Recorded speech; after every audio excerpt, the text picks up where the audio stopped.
Good morning, students. Welcome back to your history class.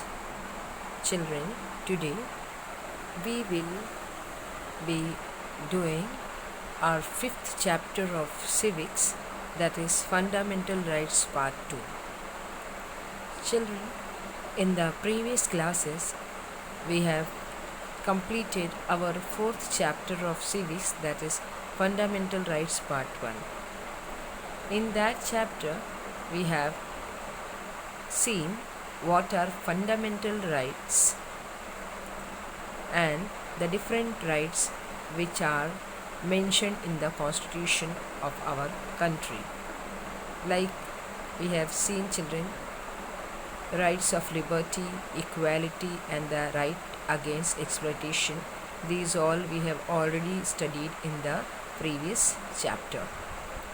Now in this chapter, we shall also learn about the right to freedom of religion, cultural and educational rights, and we shall get acquainted with the judicial protection available for the fundamental rights. Now children, as I told you, in this chapter we will discuss some more rights which are mentioned in the constitution, that is right to freedom of religion, cultural and educational right, right to constitutional remedy. Now children, let's see the first one in detail. What are right to freedom of religion?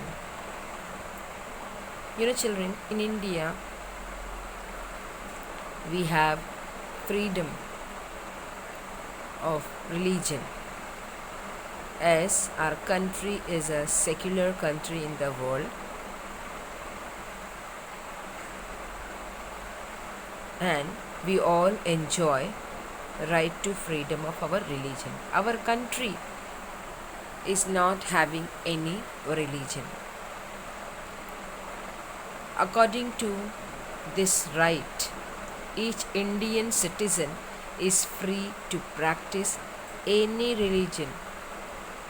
Any religion means, children, here in your country you might have seen there are people around you following the different religion. There are Hindus, there are Christians, there are Muslims, there are Sikh, there are Buddhists, there are Jains, there are Parsis. So all these people follow the different religion, their belief, their faiths are different, and they all are free to practice the religion of their choice.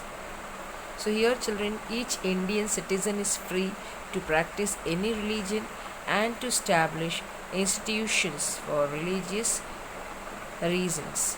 Children,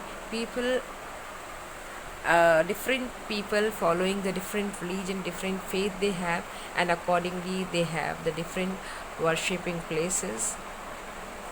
Like for example, Muslims go to the mosque, Hindus go to the temple, Christians go to the church. Okay, so this way you have seen we Indians have freedom to practice any religion of our choice, as well as we can establish the institution for religious reasons. Okay. Now, in order to broaden the scope of the right to freedom of religion, two things are not permitted. Children, as government has, our constitution has given the right, right to freedom of religion. So they have broadened the scope by mentioning two things. Those are not permitted. The first one is state cannot impose religious taxes that might be used to encourage a particular religion. That is, our constitution forbids religious taxes. Children, our government has not imposed any religious taxes because it can cause to encourage a particular religion. That is why our constitution does not allow religious taxes. Then the second one is religious education cannot be made compulsory in educational institution that receive aid from the state. Children, here children go to the different schools, okay, and you have noticed in all these schools, especially the schools which receive aid, help from the government, they cannot make any religious education compulsory for the children, okay, because children in one school there could be the children of various religion. Means in your school also you have noticed there are Muslims, there are Hindus, there are Christians. So here in the school, we means school cannot force the children to take particular religious education, because children are having different faith, they follow the different religion. So overall children, we can see we truly we enjoy right to freedom of religion in our country. Now we'll see the second one, that is cultural and educational right. Children, here in our country you have seen people celebrate various festivals like Holi, Diwali, Eid, okay. Then there are many more festival people used to, Christmas people used to celebrate, okay. And our the food we eat is also different in the different region, okay. And our way of life is also different. So here in our country, children, you can see there is a lot of varieties, there is a lot of diversity, okay, in the food items we eat, the way of life we live, okay.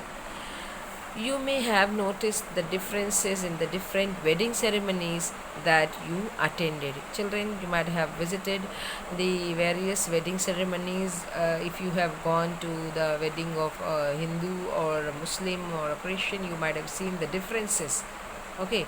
All these things are part of the cultures of the different communities. When we talk about the festivals, their food items, their way of life, or the weddings and all, our constitution has given the different communities the right to preserve their cultural uniqueness. Children, our constitution is so good that it has covered everything, and it has given the right to the different communities in our country to preserve their cultural uniqueness. Children, different people of the different areas of the different religion are having the different culture. Means they celebrate the different festivals, they eat different varieties of food, and their way of life is also different. So our constitution has given us the right to preserve our culture. According to this right, people are not only free to preserve their own language, script, and literature, but also make efforts toward their promotion. Children, as per the cultural and educational rights, people are free to preserve their language. Children, in India, people speak different languages, okay, and different script and literature we have. So we can preserve it as well as we can promote, we can develop, they can establish institution for the development of their language. Children, you have seen vernacular schools. So here we can means people can of a particular community can establish their institution for the development of their language. You might have seen there are various vernacular schools like vernacular medium schools, for example Gujarati medium, Urdu medium, Marathi medium, Hindi medium. Okay, schools are there. So here these all institutions have been established for the development of their language by the various communities. So children, today we have seen two more rights, that is right to freedom of religion and a right cultural and educational right. Now we have one more right that we will see in the next video. Thank you.